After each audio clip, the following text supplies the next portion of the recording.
ఒకటి చేస్తాను, కానీ స్టఫింగ్ మాత్రం వేరే పెడుతున్నాను. చూడండి ఫ్రెండ్స్, నేను ఏ స్టఫింగ్ పెడుతున్నాను.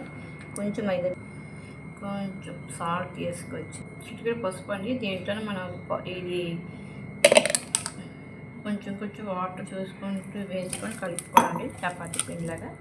చూడండి కొంచెం ఆయిల్ కొంచెం పైన పట్టించాలి. కన్సిస్టెన్సీ ఈ విధంగా వచ్చేలాగా పెట్టుకోవాలండి, పెట్టుకోవాలి. చూడండి లోపల స్టఫింగ్ అయితే నేను మిల్క్ పౌడర్ ప్యాకెట్ కొంచెం గీ వేసేసుకొని ఇందులోనే మిల్క్లో చూడండి వాటర్ వేసేసుకొని కింద గ్యాస్ మీద పెట్టుకొని ముందు వాటర్ వేసుకొని కింద కలపాలండి.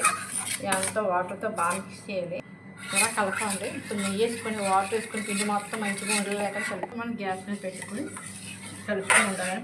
పాలతో కూడా చేసుకోవచ్చు, పాలతో చేసుకున్న పర్లేదు. మనం ఇలాగే ఎవ్రీడే మిల్క్ పౌడర్ ప్యాకెట్ తీసుకొని తీసుకున్నాం టేస్ట్. పాలతో పాలకూర కొంచెం ఇంకా దగ్గరికి ఏదో కొంచెం